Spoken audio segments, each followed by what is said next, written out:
the best experience as a rugby league player is running out in the Queensland jersey at Suncorp Stadium. And Hunt goes himself as he can, and he picks up another one. He goes Payne Haas. Oh, look at that. He is big, he is strong, he can offload. Here goes for Fido. It would have been easier to stop a truck that was coming that way. Hammerso Tabuai Fido. It's hammer time. Will now. She gets down low. She'll get it down this time. Victors in Women's State of Origin 2021.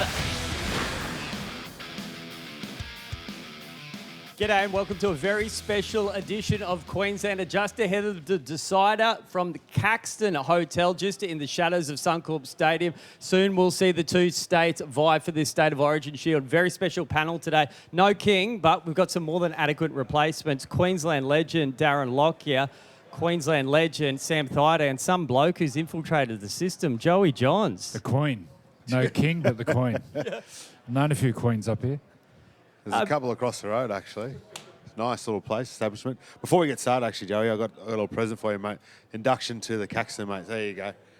Nice little hat for you. I won't. Boys, you would have gone through Caxton Street back in the day. Well, what was it like? It was pretty good for a Queenslander. I don't know. I've seen footage of the New South Wales bus going down the street, but when we went down the street as a Queensland bus, it was pretty awesome. We've done it a couple of times. I think the best one was we'd won the series, sealed the deal, and we drove up Caxton Street after the game, and like we were literally on a creep because we didn't want to run anyone over. Everyone was full of drink, and yeah, it was a lot of fun. I only got to do it a couple of times. It gave you goosebumps just seeing all the people come out in the street, and even the Queenslanders, they'd rock the bus pretty hard because they were pretty pumped up. But it got you motivated for the game. That's for sure, because you just saw the passion in the fans and the eyes and the aggression. But I also thought this will probably fire the Blues up as well. I think you guys would have probably used it as motivation. Well, they just used to throw 4X at us. And I remember coming down to the bottom of the hill, the lights there. So we get the lights and I'm sitting up the front. Anyway, this old lady walks past. She looks up and waves. So I wave back and she goes, "Look at me." Just like, and she would have been 80. I thought, welcome to Brisbane. Unfortunately, the two teams can't have it this time around. But the big talking point in the lead up to the decider, no Cameron Munster. How huge of a blow is that for the Maroons? And where do their points come from now? Well, I think a lot of it will fall back on to Callum Ponga. I think he'll get more involved because whoever plays six, I think, Callum will have that natural instinct to want to get more involved to compensate for no Cameron Munster. And he likes to go down, he likes to come down those edges and then try and get a 3-on-2. So for me, I think if we're going to have more creativity in our game without Munster. Have they named Dearden yet? Have they named? No, they haven't named. Based on training, Dearden will play six. What we've seen in training. Yeah. So, and Dearden's really good defensively. He's a competitor. He's a good talker, good organiser. He's got a kicking game. It's not a long kicking game, but Daly will look after that. But I think in terms of creating points with no Munster, I think KP will have to, get a lot more involved. If you look at the both games, first two games, like game one, he was out of this world, Munster. Game two, a bit quiet because of New South Wales were really good, but he still scored a try in that second game. So if you put a points value on it with no Munster, you got to say it's probably 10, 12 or even 14 points difference. The big challenge, I don't think it's going to come on Dearden. I think the big challenge is going to be on Daly. He's going to have a lot more responsibility and he's going to have to do a lot of the kicking game too. So a lot of pressure on Daly. Well, I think he's got to make sure he doesn't overplay his hand because really his job will be to organise him and get his kicking game in order. Because if he starts to try and, jump across the field all the time trying to create things, then he'll start to lose focus on what he's really meant to do for the team. So it's a valid point, and I think hopefully Billy recognises that he needs to just make him stay calm and just do the job that he needs to do for the team. I read a tweet the other day saying, to put it in comparison for New South Wales, Joey, Queensland trying to win an Origin game without Munster is like the Blues trying to win Origin without Ashley Klein. Is that apt? Who's Ashley Klein? Is he related to Barry Gomersall? Barry Gomersal's love child. Well, just on the series side, with the COVID, the protocols, do we need to look at changing that, you think, in the wake of this? Because essentially the best player for Queensland doesn't get to play the biggest game of the year. Well, not just Queensland. I think the game's been robbed of it too. So, look, I think if it happened in game one, look, it's happened to Jack Whiten, and it's no disrespect to Jack, but obviously now in a decider, we lose one of the best players in the game. It's, okay, in hindsight, have we made a mistake? I mean, we got a bit complacent, I suppose. If it had happened in game one, then maybe there would have been some protocols around getting everyone fit and healthy for game three. I just think now the NRL needs to look at what they do for the finals, because you just don't want the best players missing the big games at the back end, A, for their clubs, and then B, for the entertainment aspect. Agree with that, Sammy? Yeah, big time. I think at some point in time we need to get to the point where we have to live with it.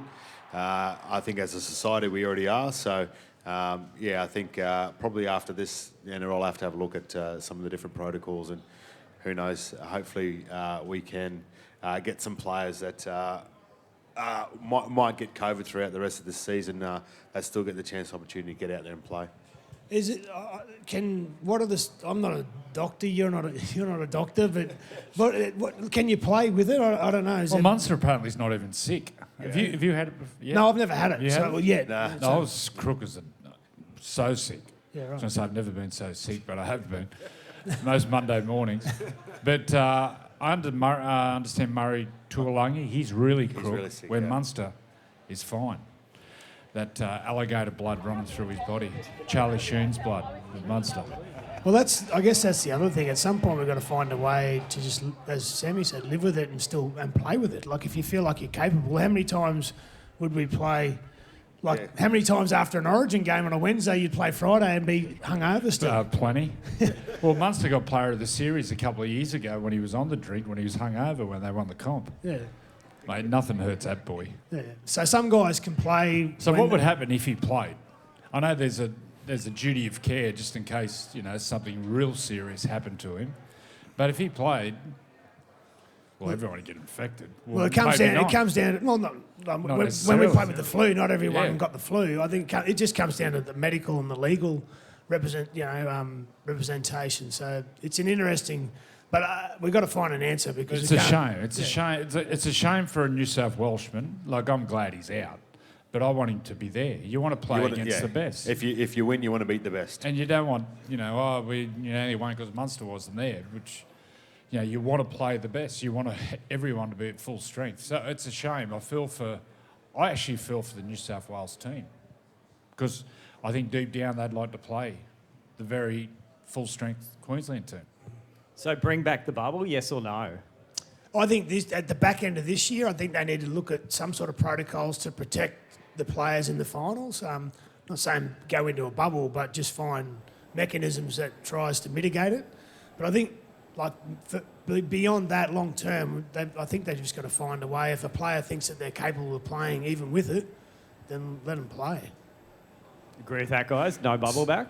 Just knock it on the head. Stop no testing. bubble. No bubble. No. They can't go into bubble. Mate, the bubble's Mickey Mouse. If you're married to your wife or partner as a school teacher, she's at schools around kids with snotty nose all day. Mate, it's just... I think the bubble is more perception more than anything. And with Munster out, Queensland, are they exactly where they want to be? Backs against the walls, underdogs? Oh, look, I think they'd rather have Munster there. Not by choice, yeah. But look, I guess, does this take the pressure off Queensland now? No, look, regardless of, Munster or not, or Taulagi, whether you're underdogs or favourites go to Suncorp as a Queenslander, it doesn't matter. You just go there and the fans will create the atmosphere and that'll create the energy and I think it doesn't matter who's wearing the jersey, they'll just find what they need to do to play well. Do you know Tommy Dearden well? Is he a real confident sort of young... Because I could imagine like Jacob Safidi is playing his first Origin in a decider up here, but being a front rower is different to being a halfback or 5'8". There's a lot more responsibility. How do you think Tom will handle that expectation? Those quiet moments when you put your head on your pillow. Oh, I think he's had to throughout his whole career so far. He was a halfback at the Brisbane Broncos. He was under the spotlight here. He had to move away because it was too much for him. He went to the Cowboys. Same spotlight on him. Was that a reason why a reason? It was why hard. He left? was struggling here, yeah, because of the environment, and he went to Townsville. I think he's faced all those adversities head on, and I think he's playing some great footy at the moment. So killing I've got all the confidence in the world in him, and I think that he can get out there and do a job for Queensland. Every team needs a redhead. He's a fantastic little fiery redhead, and he'll have a crack wearing that Queensland jersey. He's a kid that doesn't like Sure, he's a redhead. I thought he's. Strawberry blonde, yeah, like Locky. Oh, okay. bit ginger. Yeah, he's a kid that he just doesn't want to let people down. So I think he'll go out there, he'll do his job.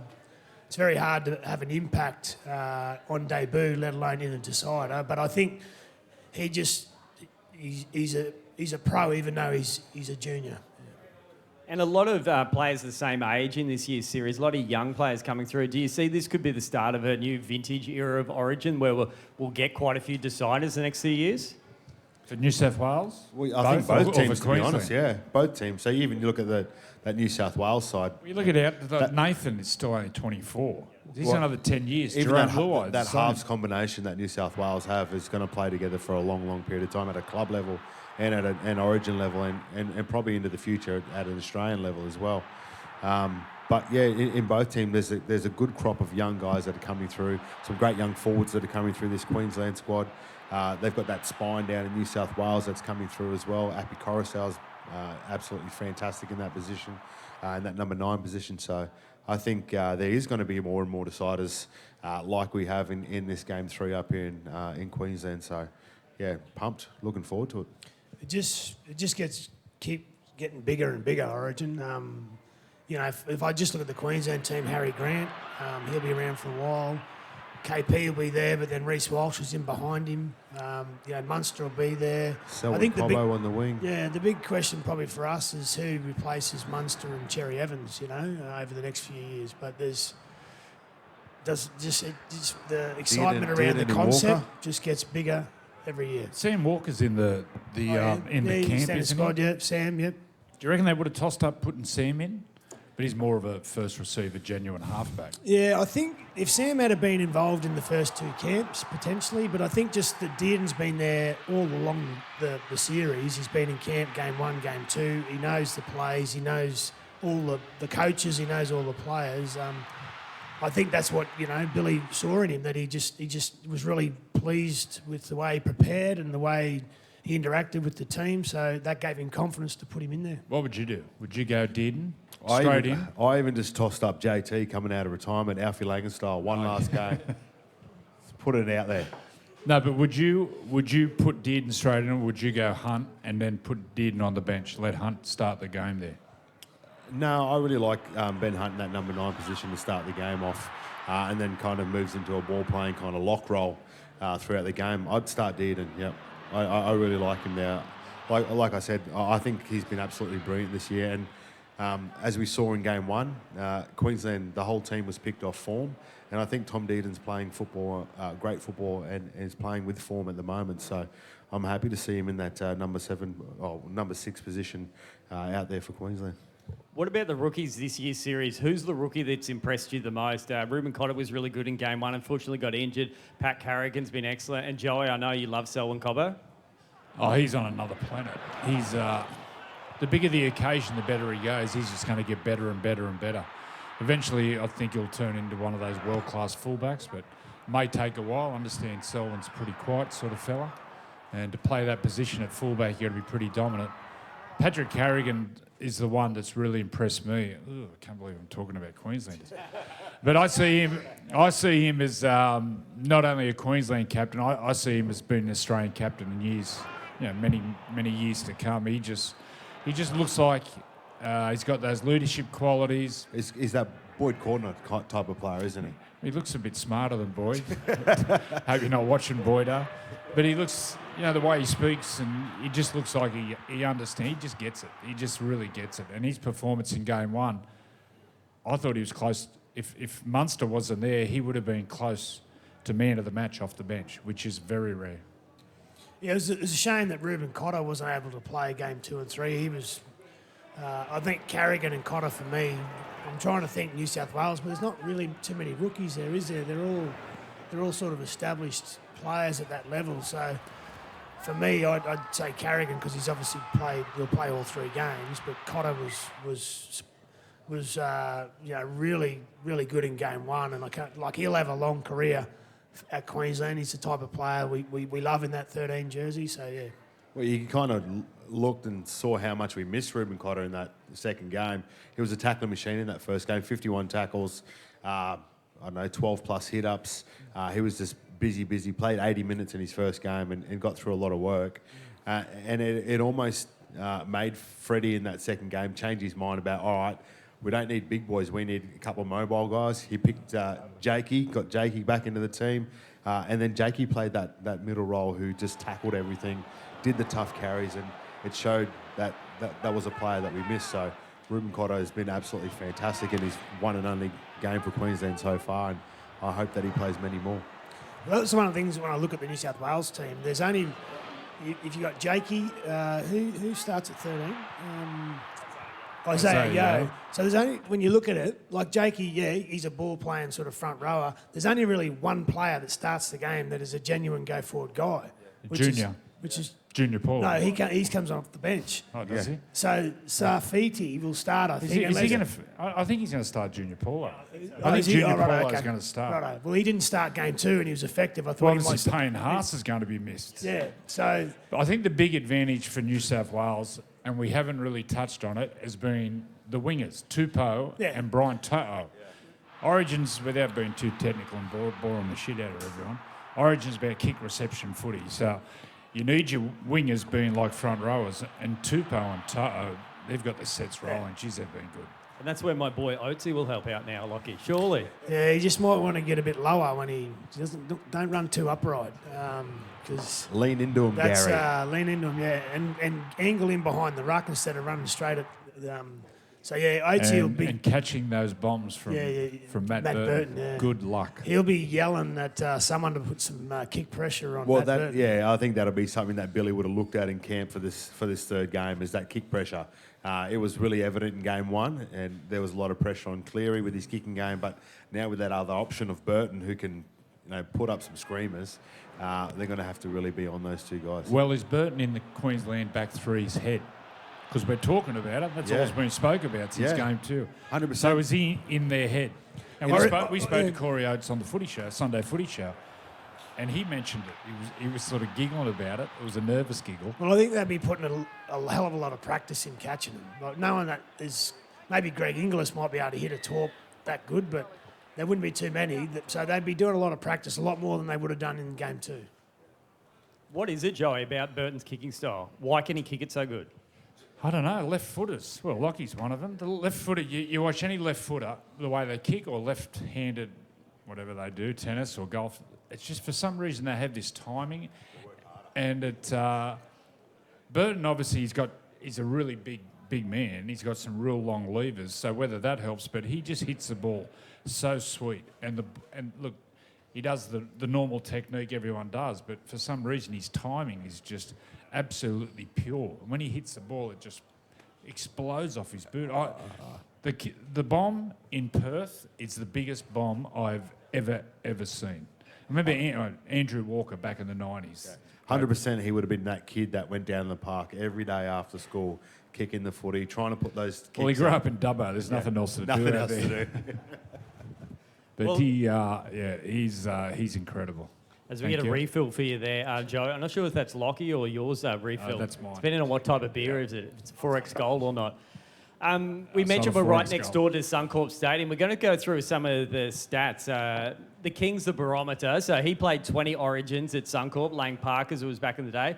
14 wins from 20 games. Lockie, 9 wins from 16 games. Sammy, 10 wins from 12 games. And Joey, surprisingly, your record, 10 games. How many did you lose, can you remember, from 10 games at Suncorp? 5? 2. You only lost twice at Suncorp Really? Stadium. How many times did you lose your head in Brisbane? Bradman, 100%.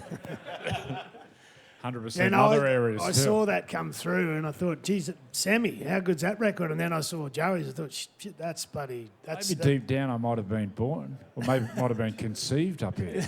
Might have to talk to Gary and Gale. Just go through Mum and individually. What's that feeling like running out Suncorp Stadium? Look, I think, it gave you goosebumps when you came down through here in the bus. It's the same when you go down. As a Queenslander, as a rugby league player, there's no better experience than running out at Suncorp as a Queenslander. I always say that minute, and then the next minute when you sing the anthem, it's just nothing rivals it. Did you both ever go to an Origin as kids, watching as a fan? I went to an Origin in 2003 and sat in the stands. I got tickets right up the top as well, so I was deep with the people and absolutely loved it. I was pretty lucky and fortunate enough to play. So how old were you then? I was 18. You were playing NRL then by that, so I'm Well, talking when yeah. you were a little kid. I was up You in Locky? Townsville, mate. My first game that I went to, I played in the curtain race under 17s, and it was the 1994 game 1. It was the miracle try from Mark Coyne. So I remember we played our game, we got beaten by the Blues that night, and then sat in the grandstand, and that was my first game live. So I've never ever really thought about it from a Queensland point of view, what it would be like one day hoping to play for Queensland, but eventually running out and eventually captaining must be just incredible. Oh, you come out and it just hits you. It's the only place I've ever experienced the atmosphere actually hits you like a sonic boom. I've never experienced that, and it's a perfect ground for rugby league because everything's so close, and the atmosphere just hits you. And it's like, ooh, here we go. They give you the 2-minute bell, and that's when you know that everything goes quiet. Final messages between the players, and then you sort of get in a bit of a huddle, and then you go on the walk that's probably 30 metres and then into a run. It's the best experience. Yeah. And based on those stats, Joey, is it intimidating or is it inspiring for a Blues player like you? It's very intimidating when you're younger. I think the older you get, handling the pressure, handling the whole camp it's a bit of an art in how to handle the camp, but also handling the day of the game. Because if you're an early riser like myself, you're up at 6:37. You've got to wait around 12 hours before you actually play. So, what are you laughing at? But early in your career, very intimidating. But the older you get, it is more just so excited by the challenge because there's only, a couple of times a year where you get challenged in that arena like that. And whether you know it or not, you're probably preparing your whole life for that or your whole footy life.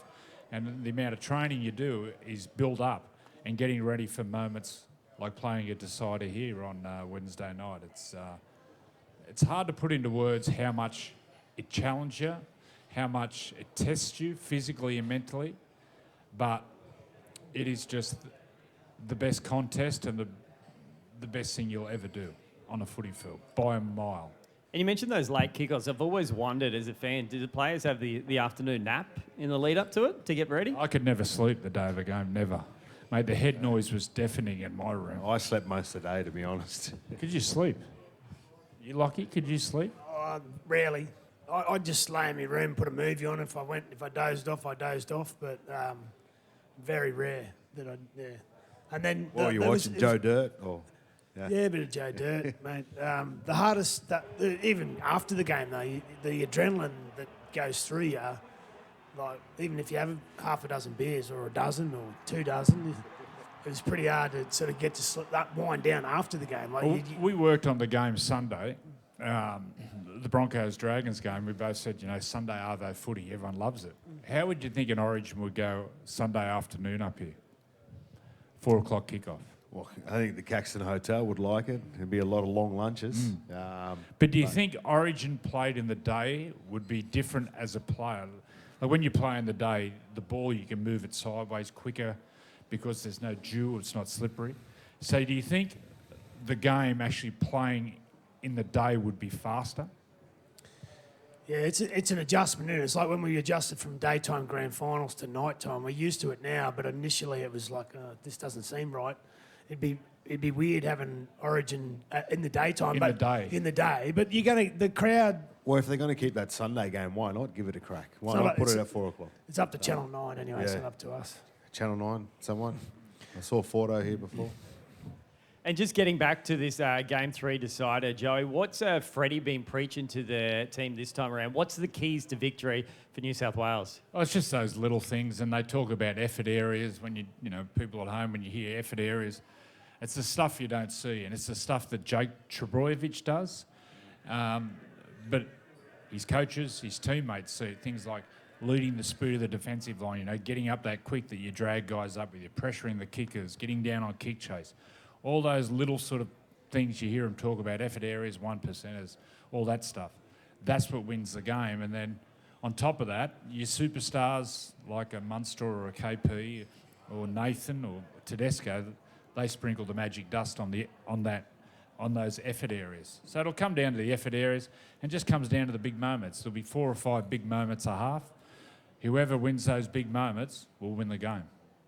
What about conversely, boys, for Queensland? What would Billy be saying to his guys in the lead up to this?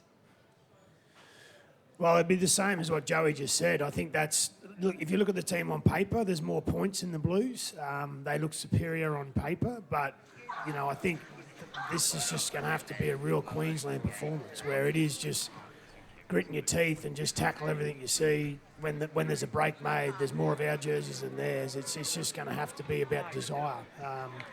It's not going to be, you know, one on the tactics or playing fancy football. It's just going to be roll your sleeves up, boys, for 80 minutes, and when you're tired, that's time to go to work.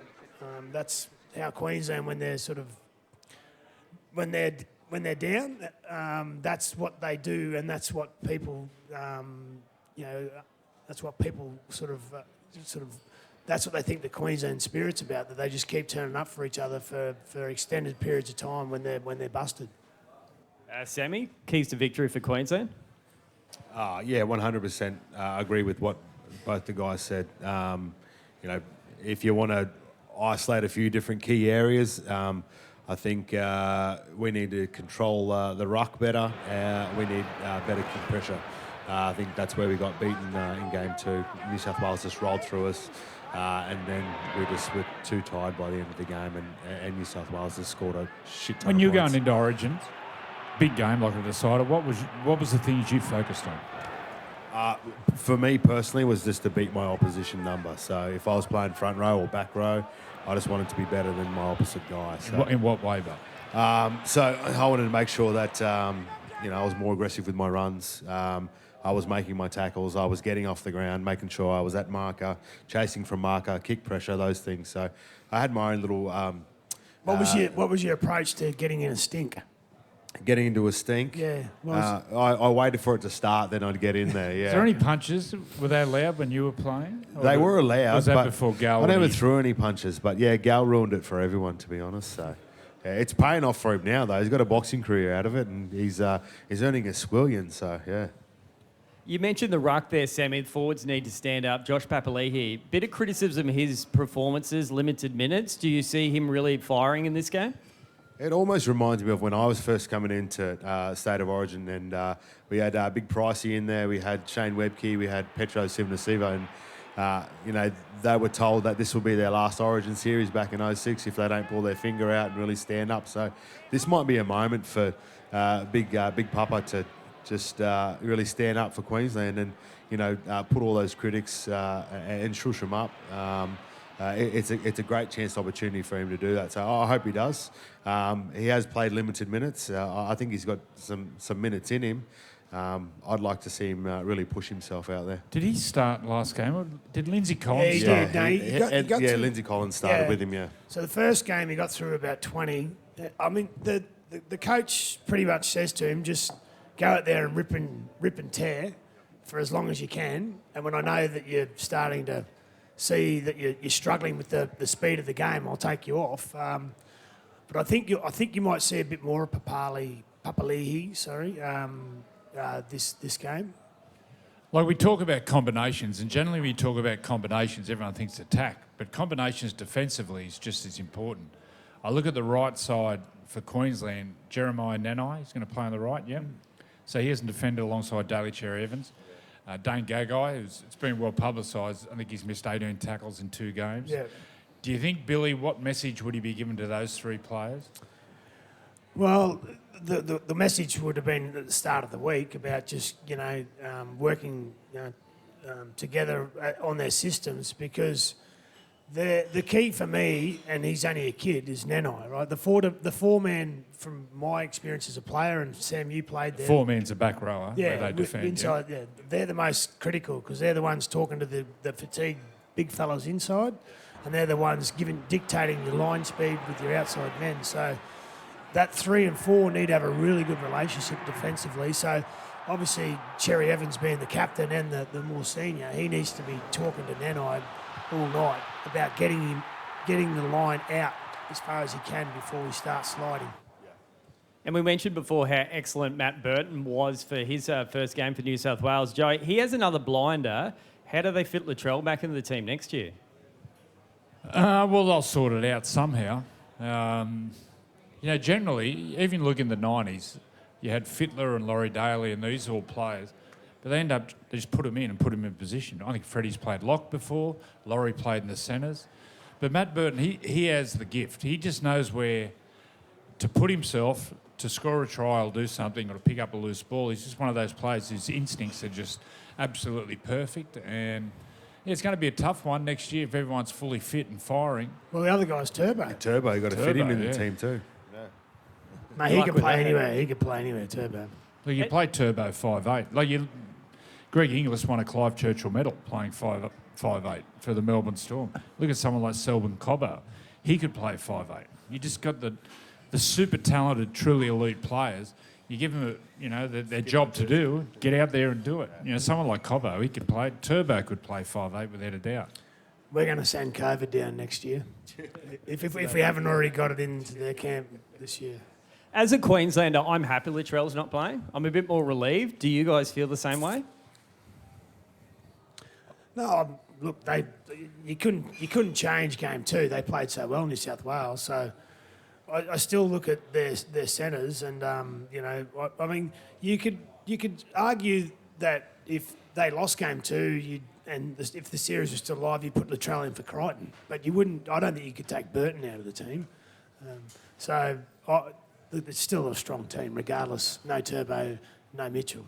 I've got praise for Latrell, actually. I don't know if he was going to get picked or not for game 3, but for him to stand up and say, no, I'm going to concentrate on South Sydney and I don't want to play Origin this year and I'm pulling myself out just to make sure I can do some stuff at a club level. I really praise him for doing that, because Joey talks about those elite players. You can put them anywhere in a team.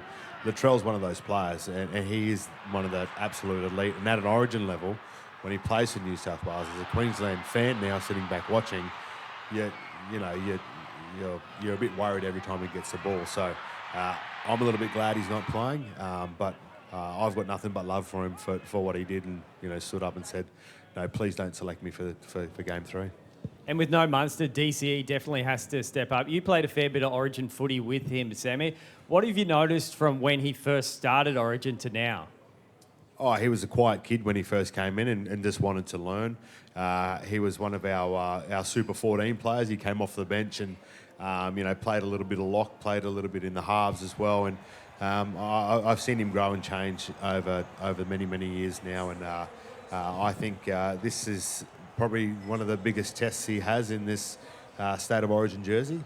To stand up at Suncorp Stadium to lead his team to victory. So I wish him all the best. And I think he's got those traits of a great captain in him. So, this will be a test for him, but I'm sure he'll stand up to that test. Just say there was a test match, hypothetically, in a fortnight. The spine, the most important positions. Obviously, Tedesco would be fullback and probably captain, maybe. Munster would be 5'8", if fit. Halfback. Probably hard for you boys to say, but I think probably Nathan probably deserves to be that number 7 Australian jersey. Yeah, I think Nathan's he would be the halfback. Picked on his performance in game 2, won the premiership last year. I think he's the best game manager in the game. Daly, but consistently. So Daly has some really comprehensive games at halfback for Manly, but every week, Nathan brings the same. And that, I said it the other day, the thing that scares me the most as a Queenslander is that the 2 times that New South Wales have won a decider here was 94. Ricky Stewart was a halfback, and in 2005 it was him at halfback. And Nathan Cleary, for mine, is going in the same direction as those two. So he's the guy that we have to stop. And back in the day when DC was first coming into the Queensland team, there was a bit of the talk he was a difficult personality. He struggled to fit in. Was that talk off the mark? He was a shy kid. Coming to Origin camp for the first time, it's pretty daunting when you're in there with some of the big names that are there. So, way off the mark. He is a different character. He's a bit of a weirdo, but you all need a bit of weird in you, hey Joey? I just think weirdness or looseness. He's very articulate, right? So he's very articulate, and that's not always rugby league way.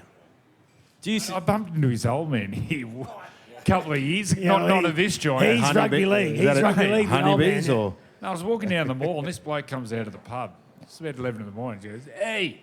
I thought, well, he looks like one of my mates. I'll go over and talk to him. He's talking to me.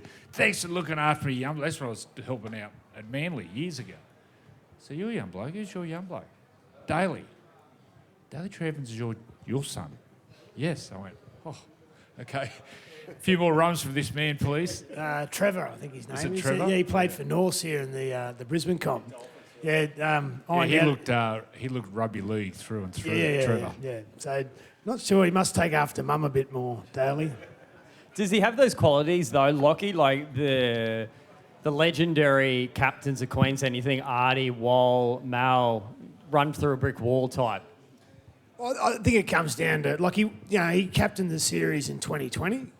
It just comes down to, I guess, having success at that level. Like I go to my own experiences before we won in 06. Like I was the captain the previous 2 years, and we were about to lose our 4th series in a row.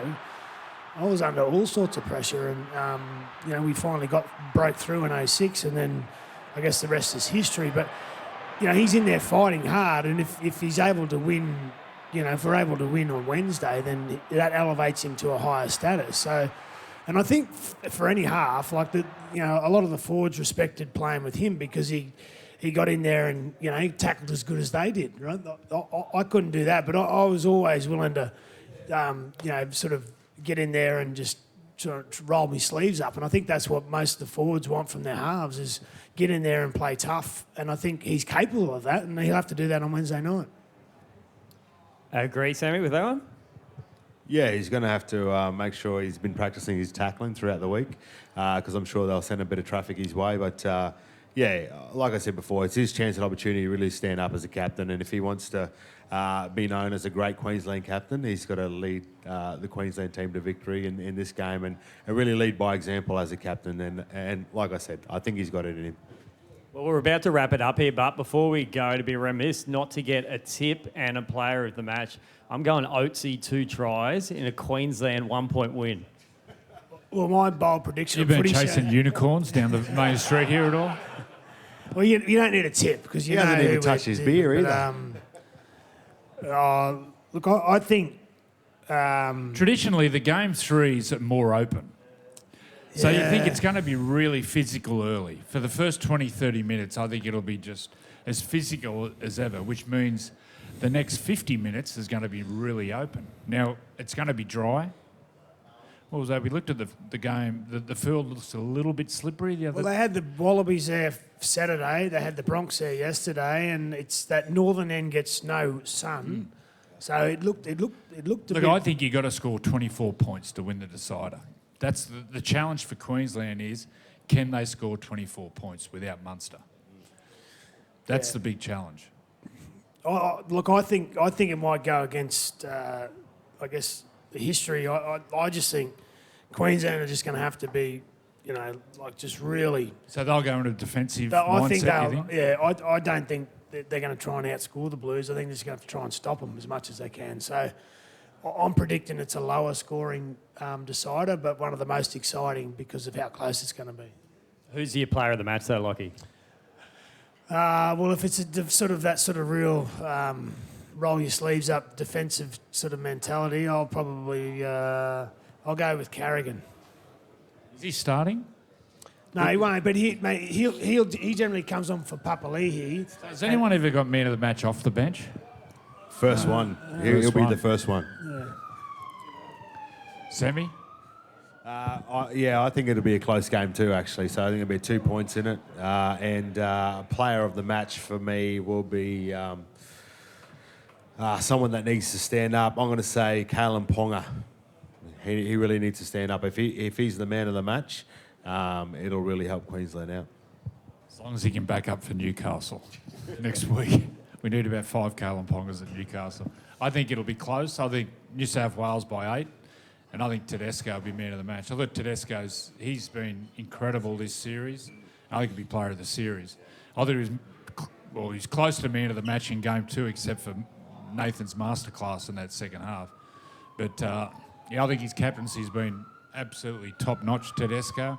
He's in everything. I think once the game opens up, he'll terrorise them around the ruck, especially with Coruscant and Cook. I think they'll blow the ruck away on Wednesday night. Tedesco get a couple of tries. Man of the match, man of the series. Hopefully, as a Queenslander, doesn't turn out that way, Joey. I think pretty much half of all of Caxton Hotel will be backing me up on that, except for one row blue over there. Thanks again to the Caxton for letting us come in and film the show today, and to all our Origin legends. Make sure you tune in. The only place you can see State of Origin, the Decider, exclusively live and free on Channel 9, the Wide World of Sports and your 9 Now app.